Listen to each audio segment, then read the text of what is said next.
얘기 시작할까요? 예, 여러분 반갑습니다. 제가 영암 땅은 처음입니다. 저도 이 전라남도 순천이 고향인데 목포는 자주 왔는데 영암은 올 기회가 없었습니다. 그래도 참 유명한 지역인 건 알고 있습니다. 월출산도 있고 영암 아리랑도 있고 하춘하시도 있어서 태어났고요. 아닌가요? 맞는데 가만히 계세요? 예, 소시대 하춘하씨 노래도 꽤 따라 불렀죠. 저는 22살 이때 예수를 믿었기 때문에 그 전까지는 세상 속에서 살았다기보다는 어쨌든 어려움 속에서 살아왔었습니다. 오늘 이 본문을 우선은 좀 소개를 하고 싶습니다. 이 본문은 사도 바울이 우리에게 들려준 본인의 일종의 간증입니다. 본인이 어떻게 살았는가, 또 본인에게 닥친 어떤 문제를 어떻게 이해하고 어떻게 소화하고 또 어떻게 하나님으로부터 설명 들었는가, 이것을 소개하면서 어쩌면 우리 인생들이 동일한 문제를 당할 때 어떻게 처신할 것인가를 가르쳐주는 그런 의미의 말씀이라고 생각을 합니다. 사도 바울 역시도 상당히 심각한 육체적 고통을 지니고 살았습니다. 본인은 그것을 가르쳐서 육체 가시, 이거는 아프다는 뜻입니다. 대단히 그것 때문에 아팠다, 아픔을 느낀다, 그런 의미로 육체 가시, 실제로 가시가 박혀있는 건 아니고요, 그냥 아프다는 상징적 표현입니다. 그리고 그 동일한 문제를 또 어떻게 표현됐냐면 사탄의 사자라. 이 사탄의 사자라고 하는 것은 뭔가를 전하는 존재입니다. 이 전해주는 것을 사자라 그래요. 메신저라고 하는데, 이 사탄이 계속 좋은 걸 전하는 것이 아니라 이 바울로 하여금 혼돈에 빠지도록 엉뚱한 거짓말로 속삭거리는 것, 그런 의미에서 사탄의 사자라고 이렇게 이야기를 하고 있습니다. 예를 들면 그런 거죠. 사탄이 이 바울이 뭔가를 선한 일, 특별히 하나님으로부터 보여받은 어떤 삶을 수행하기 위해서 열심히 노력하고 행동하려고 하면 자꾸 그거를 방해하는 겁니다. 그 문제를 이렇게 거론하면서 그 문제를 원인 삼아서, 이제 그런 뜻입니다. 그러면 그 문제가 무엇이었는가? 성경학자들이 동일하게 파악하는 것은 육체적 가시는 사탄의 약시, 눈이 나쁜 것을 말합니다. 눈이 많이 나빴던 것 같습니다. 저처럼 하나도 안 보이는 시각장애 아니고 아마 이 요즘으로 말하면 안경을 써야만 잔글씨가 보이는, 그때는 안경이 없으니까요. 그러나 그것이 불편하죠. 그 약시로 인해서 사도 바울이 느꼈던 불편함을 두 가지로 표현한 거예요. 하나는 그것 때문에 아팠다, 아플 정도다, 왜냐하면 방해라니까요, 그런 뜻이고, 또 한 가지는 그것 때문에 자꾸만 선한 일, 하나님을 수행하는데 방해가 된다, 그런 의미에서 사탄의 자, 이렇게 얘기를 하고 있습니다.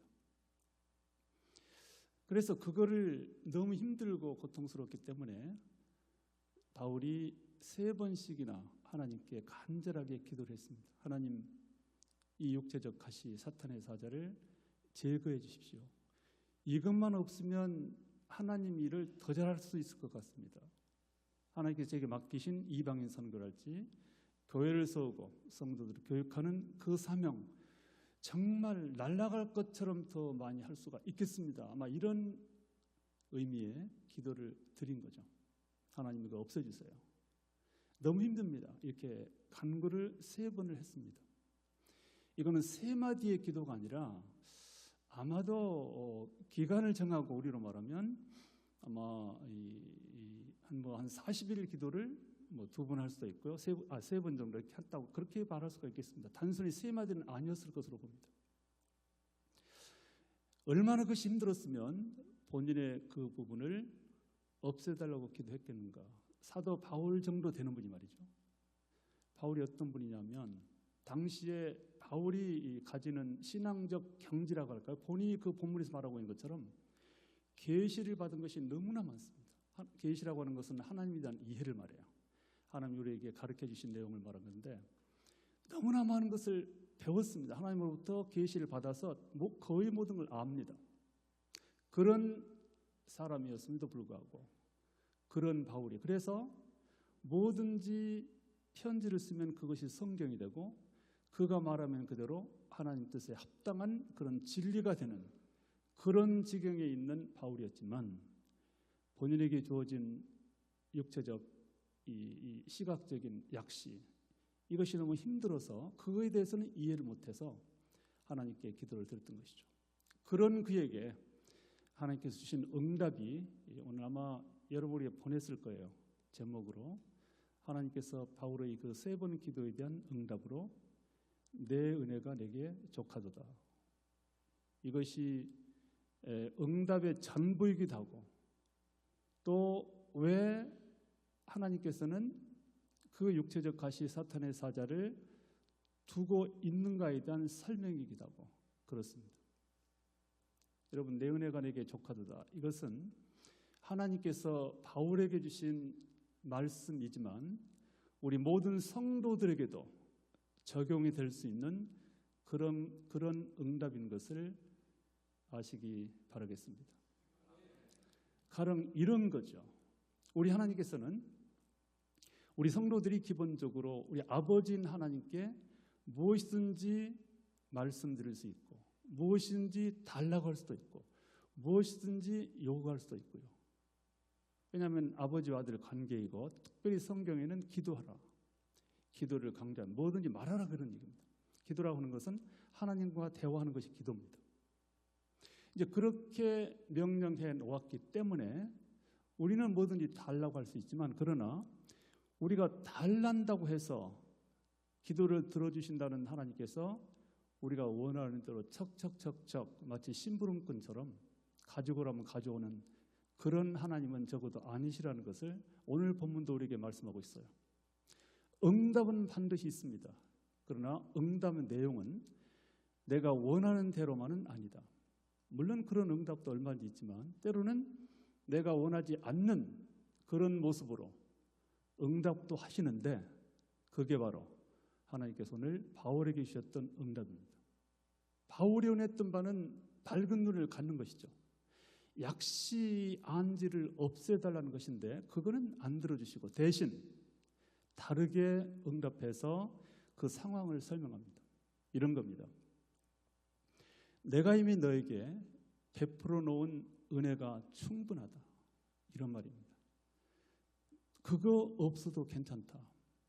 너는 그것까지 달라 그러는데 내가 볼 땐 조금 욕심이 사나운데 그것까지 내가 너에게 안 줘도 내가 이미 너에게 베풀어 놓은 것만 가지고도 내가 너에게 맡긴 사명을 수행하는 데는 지장이 없어. 이런 의미의 내용이 내 은혜가 내게 족하다. 그러니 딴소리 말고 그냥 그대로 살아라. 그런 말이죠. 이 바울의 심정도 우리가 이해가 되고요. 그리고 하나님께서 이런 바울에게 주시는 기도의 응답에 대해서도 우리가 깊이 묵상하면서 혹시 나에게는 그런 응답으로 이미 하나님께서 말씀하셨던 것은 아닌가? 10년, 20년씩 뭔가를 끊임없이 우리가 요구하는 게 있다면 혹은 긴 세월이 아니더라도 어쩔 때는 정말 저것만 있으면 모든 것이 해결될 것 같고 막 하늘을 나를 것 같은 그런 거. 아무리 기도해도 기도하면 다 해주신다는 얘기는 수없이 들었는데 왜 이건 안 될까? 이런 갈등에 빠질 수가 있는데 그러나 우리 하나님의 응답은 반드시 원하는 대로만 아니다.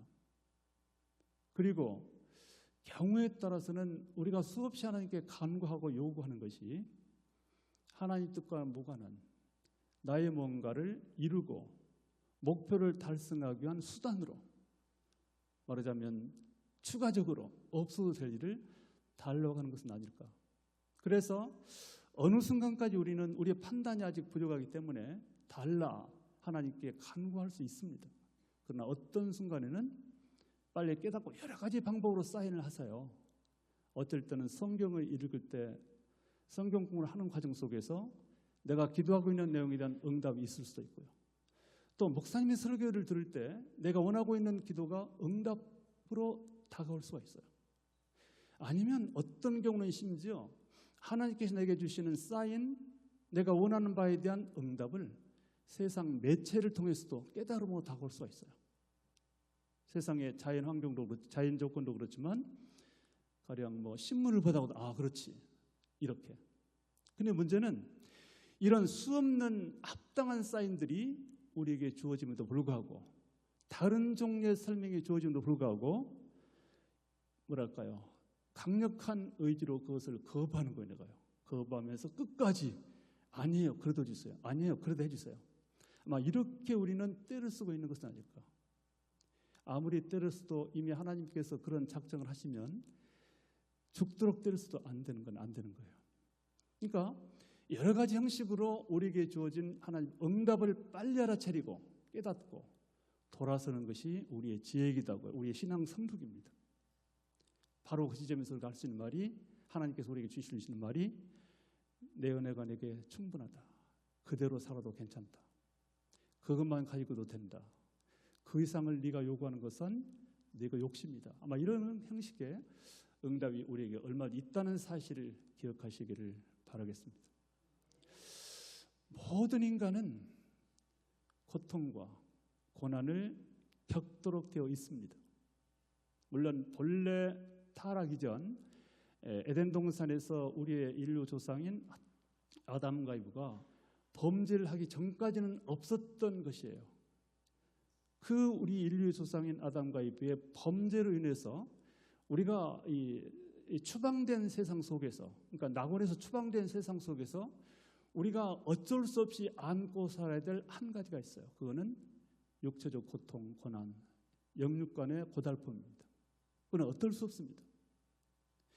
그래서 그 고달픔과 고통 그것이 누군가에게는 큰 것으로 다가오기도 하고 누군가에게는 작은 것으로 다가오기도 하고 또 때로는 엄청나게 큰 충격이 되기도 하지만 어쩔 때는 가벼운 것으로 찾아오기도 하고 개인에게 있어서도 큰 것도 오기도 하고 작은 것도 오기도 하고 그런 수많은 고통과 고난을 우리가 완전히 벗어나서 그야말로 나는 모든 것이 완전한 사람처럼 모든 것을 가진 평생 행복감으로 그렇게는 절대로 살 수가 없습니다.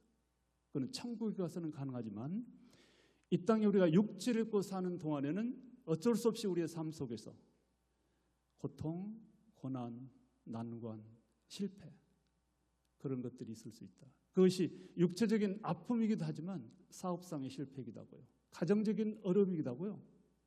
소위 우리가 흔히 말하는 어떤 종류의 십자가가 우리의 삶 속에는 반드시 있게 마련이다. 그럼 그것이 무슨 의미인가? 바로 그 의미를 우리는 오늘 사도 바울의 응답 속에서 찾아볼 수가 있습니다. 하나님께서는 바울의 그 기도에 대해서 첫 번째는 내 은혜가 내게 족하도다. 너한테 충분하니까 그거 달라고 하지 마라. 이런 응답을 한번 하셨고요. 이어서 한마디 더 의미심장한 말씀을 하고 계세요. 왜 내가 너한테 이런 십자가, 이런 고통, 이런 연약함을 준 줄 알아? 왜냐하면 나의 능력은 여러분 우리 하나님의 능력이 어떤 것인지 아시죠? 오늘 사도신경을 고백했는데 오직 만물을 말씀 한마디로 창조하시고 모든 것을 할 수 있는 분이세요. 모든 것을 우리가 상상하는 건 다 가능해요. 우리 하나님이 안 하실 뿐이고 또 선별적으로 하실 뿐이죠. 하나님의 작정에 따라서 결정에 따라서 그런 전지전능하신 하나님의 그 능력이 인간과의 관계로 이렇게 얽혀져서 인간 속에 들어올 때는 이것이 그 하나님의 전지전능하신 것이 사람의 연약한 부분을 통해서 하나님의 능력이 역사하고 우리의 삶 속으로 들어오실 수 있다. 우리가 지니고 있는 연약감, 소위 십자가라고 말하고 있는 거 있죠.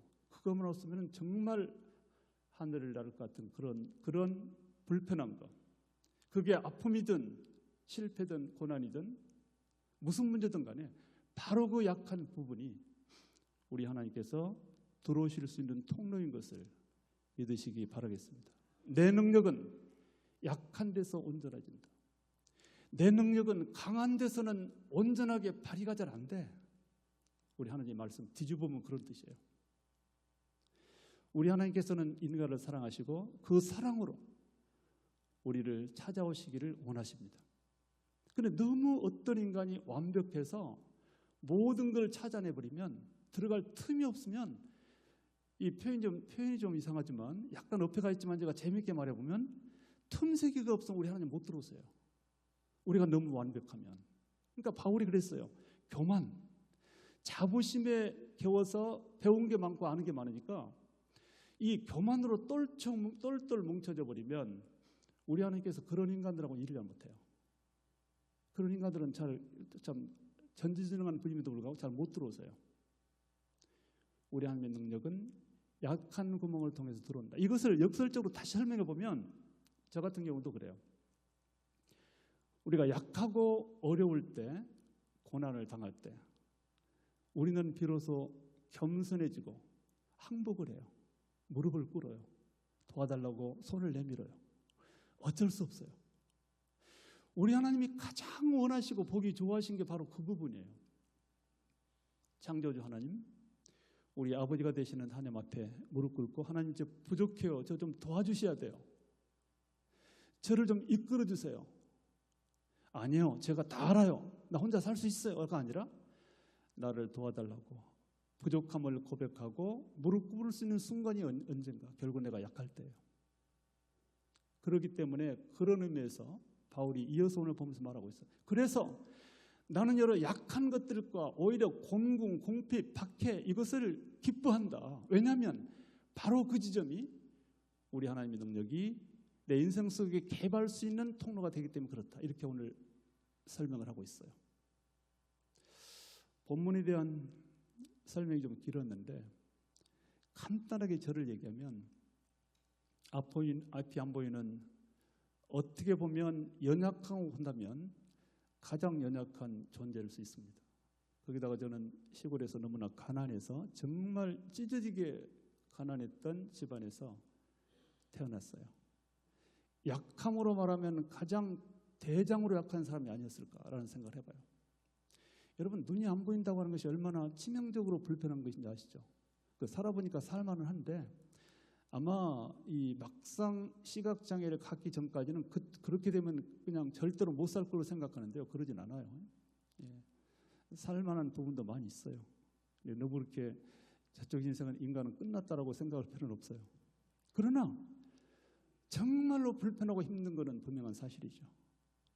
거기다가 가난이라고 하는 돈이 없을 때 초등학교를 졸업하고 중학교에 갈 수 없는, 갈 만큼도 돈이 없어가지고 중학교를 못 갔을 때 가졌던 절망감, 이런 것 저런 것.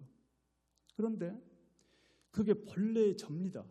제가 가졌던 자산은 마이너스 자산이라고 말해야 됩니다. 첫째는 시각장애인, 제가 15세 때 실명됐어요.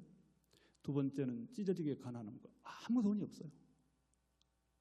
이 두 가지가, 그리고 시골 출신, 우리 부모님은 낯 놓고 기억자도 모르는 그런, 물론 선량한 분들이었지만 그런 시골.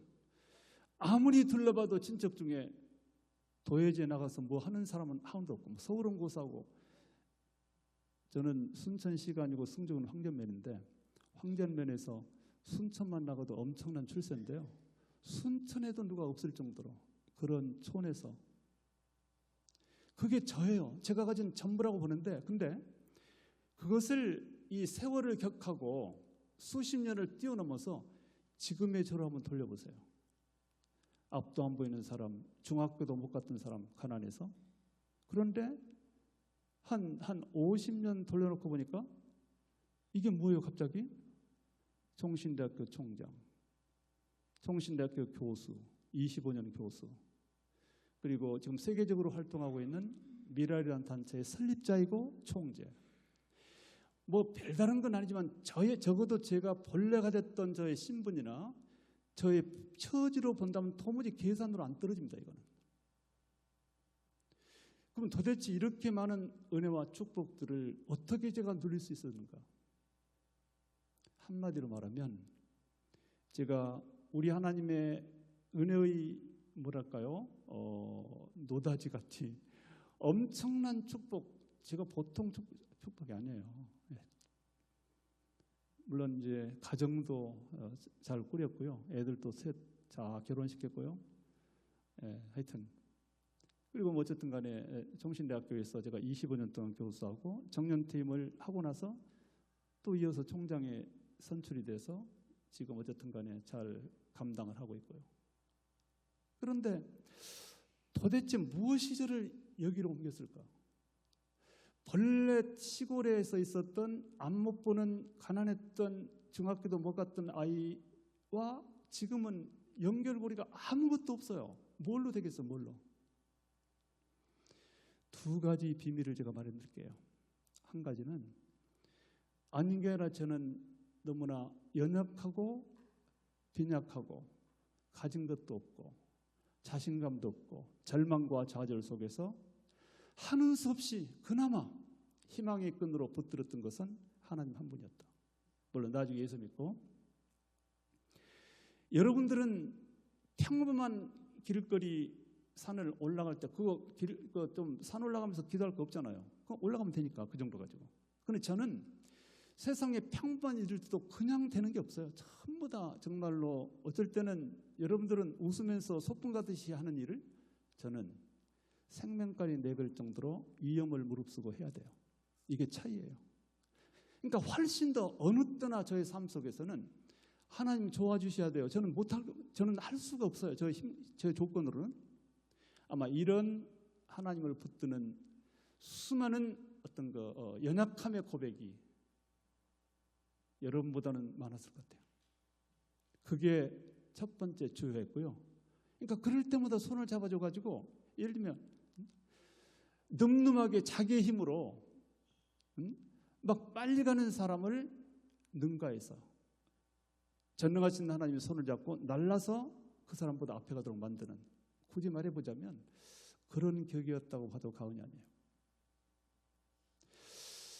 저는 실명되고 나서 어려움이 많았지만 모든 것을 생각하고 다 말씀드릴 수는 없고요. 제가 서울에 있는 시각장애인 학교를 갔었습니다. 그거는 뭐 돈이 있어서 간 것이 아니라 국립이기 때문에 집에 놔둘 수 없잖아요. 그러니까 어딘가로 보내는 거예요. 그런 사람들이 모여 사는 곳으로.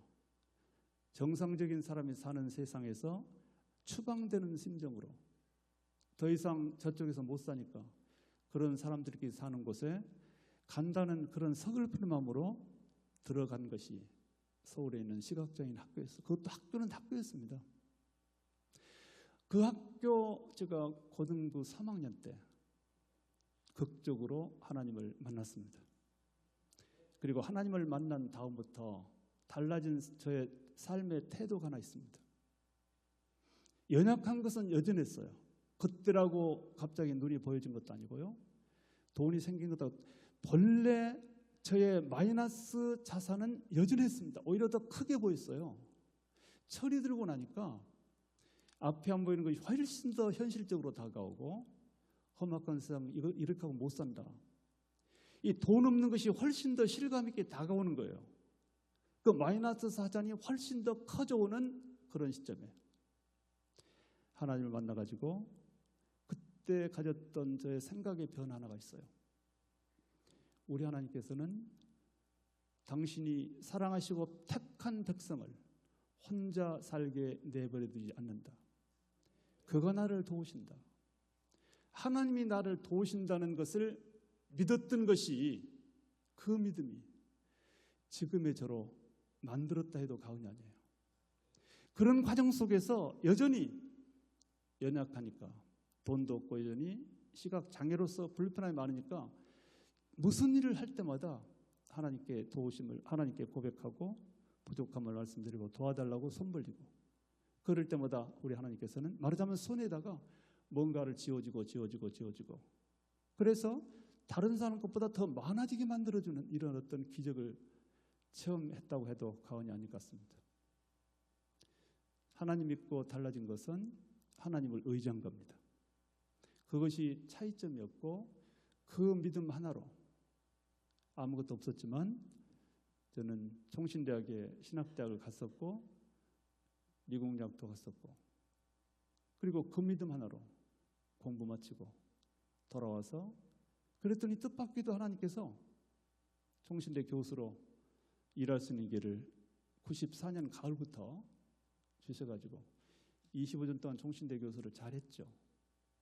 그리고 열과성을 다해서 잘 가르쳤고 제 나름대로 학생들과 하여튼 여러 가지 좋은 일들을 이렇게 해오면서 은퇴를 6개월 앞두고 학교가 혼란할 때 하도 누가 저보고 총장 나가라 그래서 처음에는 우스꽝스럽게 들렸지만 하도 반복적으로 몇 사람들이 그러는 바람에 그래 한번 나가나 볼까 참가의 의미는 있다는 생각으로 지원을 했는데 한 4개월 치열한 경쟁이라고 할까 심사 끝에 그냥 총장이 돼버렸어요. 이거는 세상에 없는 일이에요. 유일하게 제가 처음이에요. 외국에도 없었던 일이고 앞으로 하나도 못 보는 사람이 대학교 총장이 된 일은 없었던 것인데, 그러니까 보통 사람들은 이걸 믿을 수가 없던 거예요. 믿기도 싫고 또 그걸 총장이라고 하는 귀한 자리를 허락하기도 싫고요. 심정적으로. 그러니까 온갖 말들로 공격을 자기들이 안 찍어줘서 가만히 있지. 그러면서 이제 한다는 말이 그건 보통으로 정상적으로는 될 수가 없고 청와대에서 내렸다. 이렇게까지. 지금도 그런 말하는 사람이 있어요. 얼마 전에. 이게 말이 안 되는 거예요. 그 사람들은 왜 청와대를 말하냐고. 차라리 하나님이 도와주셨다 이렇게 말하면 신앙이라도 좋죠. 무슨 청와대가 할 일이 없어. 그래 총신대 조그만 대학교. 우리끼리야 큰 대학이지만 제가 전국의 총장 회의를 이제 자주 가보는데요. 거의 한 300개 된 총장들, 죄송합니다. 우리끼리 얘기지만 총신대 존재감이 있는지 아세요? 조그만 대학이 그렇고 더군다나 기독교 대학이니까 그런 총신대학에 무슨 총장 세우는데 청와대가 개입하냐고요. 근데 이거는 그들이 그거를 인정도 할 수도 없고 그거는 자기들 수준, 자기들의 인식 수준으로는 도무지 용납도 안 되고 이해할 수가 없어. 그러니까 하는 수 없이 거기다가 또 믿음도 없어. 그러니까 차라리 하나님 했구나 이래야 되는데 청와대가 했다 이러고 있어요. 어쨌든 그런 과정 속에서 제가 부도가 나버린 총신대학을 맡아서 4년 동안 최선을 다했어요. 물론 그거에 대한 여러 가지 평가는 나중에 하겠지만 정말 어려운 상황 속에서 4분 5일 찢어지고 갈라지고 상처뿐인 총신대학교. 이사들은 쫓겨나가지고 오죽 못났으면 우리 교단이 120년 자랑만 하면 뭐합니까? 수많은 목사들, 수많은 석파사들 절비해도 그런 학교 인정 못한다. 정부에서 이사까지 파송해가지고 안 믿는 사람들 학교를 다스리게 만들고 그런 상황 속에 제가 들어갔고요. 그러나 들어가서 이 사람들을 빨리 내보냈고 제가요. 2년 만에. 그리고 정의사를 들어오도록 만들었고 하여튼 이런저런 이 총신대 총장을 해보니까 이게 보통 어려운 자리가 아니었어요. 저는 그거 몰랐어요. 교수 20원 할 때는. 이 총에 있는 분들은 뭐 그렇게 총신에 먹을 게 있다고 아무것도 없어요. 그러나 이제 내 편 서로 자기 편 세우기 위해서 아닐 경우는 이런 틈바구니 속에서 어쨌든 건전하게 최선을 다해서 바르게 단 한 건의 거짓도 없이 성실하게 사녀를 했던 것도 제가 처음에 총장 됐을 때는 그냥 갑자기 돼버린 거예요. 그냥 갑자기는 아니지만은 설마 했는데 놀라고 힘들었지만 그러나 평생도록 믿음 하나 가지고 절대자 하나님께서 그분에게 의지하면 모든 걸 이루어주신다는 믿음 하나를 가지고 말하자면 나름대로 성공적으로 인생을 살아왔던 저였기 때문에 그 동일한 하나님을 다시 붙들고 하나님 저는 힘은 없지만 4년 동안 잘할 수 있도록 도와주십시오 라는 고백으로 총장에 임해서 지금까지 이제 마무리를 한 몇 달, 한 두세 달인가요? 남겨놓고 있습니다. 그래도 오늘 보니까 오늘 제가 처음 알았는데 오기 전에 전혀 못 들었는데 여러분 교회가 93주년, 야 이거는 거의 1세기를 아까 얼핏 씌워보니까 1930년대에 세워진가 보죠? 거의 이거는 어마어마한 아마 전국적으로 봐도 이런 거의 1세기 가까운 지교회들이 그렇게 많지 않은데 참 좋은 교회, 훌륭한 교회, 역사적인 교회 제가 왔다는 것 때문에 굉장히 자부심도 생겼습니다. 참 감사하게 생각이 들었어요. 자, 오늘 제 말씀, 제 간증의 요지는 다른 게 아닙니다. 우리 인간들은 세상을 살면서 어쩔 수 없이 고난과 난관, 또 아픔을 겪으면서 살 수밖에 없습니다. 그러나 그것은 우리 하나님의 저주라기보다는 또 그것으로 끝이 나는 그런 결론이라기보다는 뭔가로 가기 위한, 하나님과 내가 함께 가기 위한 어떤 측면의 과정이고, 또 그런 것을 통해서 나는 더 겸손하게 주님 앞에 무릎 꿇을 수 있고, 그런 통로를 통해서 하나님께서 내게 축복을 주시고 인도해 주신다. 제가 살아온 삶을 통해서 모든 그 개인의 삶이 모든 사람들하고 똑같지는 않을 것 같아요. 그러나 저의 의견으로는 그렇습니다. 제가 실명된 사람이었고, 고통과 고난, 가난 때문에 힘들었기 때문에, 그것이 너무 컸기 때문에 하나님이 그것을 통로 삼아서 제 인생에 개입했다. 저는 그것 때문에 나름대로 참 성공을 했다면 성공한 사람입니다. 이거를 여러분에게 고백하고, 여러분도 살아가시면서 힘들고 어려운 게 있어도 참고 견디시고 하나님께서 이걸 통해서 뭘 이루시려고 하는 것인가 라고 생각하면서 묵묵히 기도하면서 기다리시기를 바라겠습니다. 그리고 우리 하나님께서 지금도 우리를 향해서 속삭임으로 여러 가지 방법으로 응답해 주시는 응답의 소리를 들으셔야 돼요. 내가 너한테 많은 걸 줬어. 그 정도면 괜찮아. 살만해. 그것까지 그냥 살아. 내 은혜가 내게 족하도다 라는 하나님의 음성을 오늘 아침 듣고 가시기를 바라겠습니다. 제가 한번 기도하겠습니다. 살아계신 아버지 하나님, 은혜를 감사합니다. 우리를 만세전부터 택하시고 우리 인생 속에 우리가 수행해야 될 일을 만들어 놓으시고 거기에 알맞도록 나의 환경과 조건을 주신 것을 감사합니다. 순종하며 감사함으로 성공하는 인생 살아들여서 주님께 영광 돌리게 하여 주옵소서. 예수 그리스도 이름으로 기도하옵나이다. 아멘. 아멘, 아멘. 감사합니다. 이어서 총신대 광고 김승철 목사님께서 해주시겠습니다. 안녕하십니까? 이렇게 총신 후원 예배를 총장님을 모시고 드리게 됨을 감사드립니다. 저희가 여러분 이거 다 보셨죠? 총신 100만 기도 후원회. 이게 시작한 지가 18년 됐습니다. 18년 전에 저희가 시작을 하면서 이제 저희 총회 300만 성도들 중에 100만 명의 성도들이 하루에 학교를 위해서 1분씩 기도하고 1,000원 이상씩 헌금하기로 결의하고 시작한 첫 번째를 목포 지역으로 왔습니다. 그때 목포에 14개 교회를 동시에 오면서 독천교회도 왔었죠. 물론 이제 원로 목사님 계실 때 그때 왔었습니다. 그 이후로 2013년도에 또 한 번 예배 드렸고 오늘 총장님 모시고 세 번째 예배를 드리는데 지금도 21분의 성도님들이 학교를 위해서 기도하고 적은 금액이지만 후원을 계속하고 있는 독천교회를 전 정말 좋아합니다. 제가 독천교회를 한 100번 왔다 그러면 이해하시겠습니까? 진짜예요. 저 서울에 살지만 독천교회 100번 이상 왔습니다. 물론 강주 사람이고요. 아무튼 여러분들께서 이렇게 후원하신 이 내용을 가지고 그동안에 저희 신학교에 총신대 신학대학원에 이 원우들 전사님들에게 지금 장학금을 주고요. 또 기숙사비를 제공하고 또한 사랑의 식권으로 식사를 제공하는 이런 일들을 위해서 온전히 사용하고 있었습니다. 여러분들께서 계속 기도해 주시고 후원해 주시면 감사하겠습니다. 여러분들 이제 저희 그 YTN 같은 데 보면 아프리카 어린이들 짠한 모습을 보여주면서 한 2만 원, 3만 원씩 후원하면 이 어린이들에게 이렇게 후원하겠습니다 하는 모습 있죠. 우리 믿는 사람들이 먼저 해야 됩니다, 당연히. 그러나 여러분들 저희가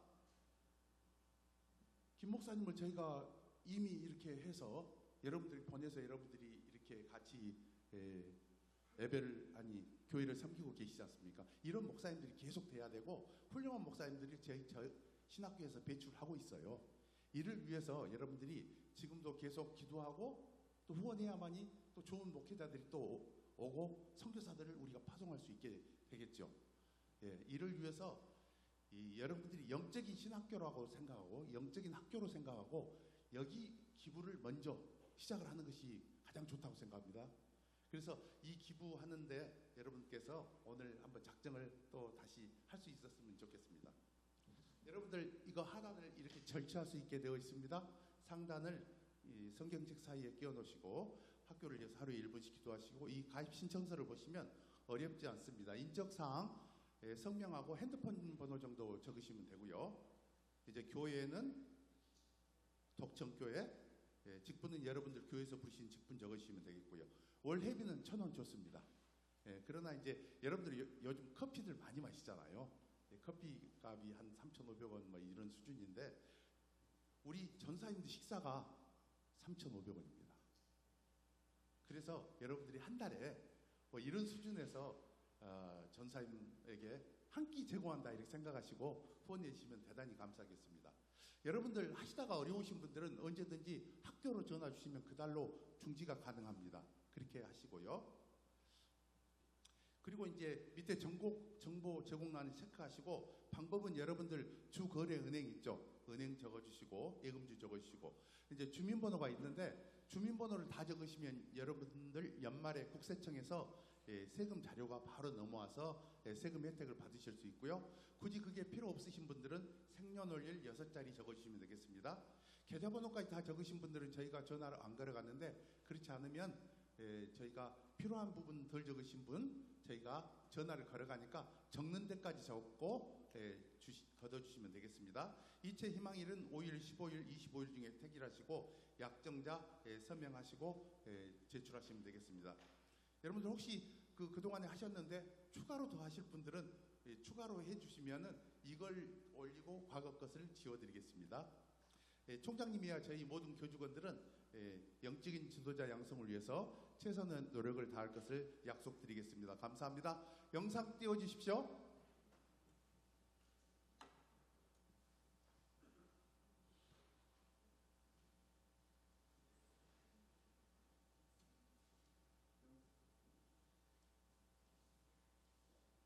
평양신학교의 전통과 건화기념을 이어받아 좀 더 크게요. 기독교 인재 양성을 위한 교육에 힘쓰고 있습니다. 한국교회를 책임질 신실한 목회자와 소명의식을 갖춘 기독교 지도자를 양성해온 총신대학교. 하지만 이 배움의 전당인 선지동산에도 갈등과 아픔이 있어서 모두를 안타깝게 했습니다. 그러나 하나님이 지켜주시고 많은 분들의 기도와 노력 덕분에 이제 새로운 시작과 변화의 길로 나서게 됐습니다.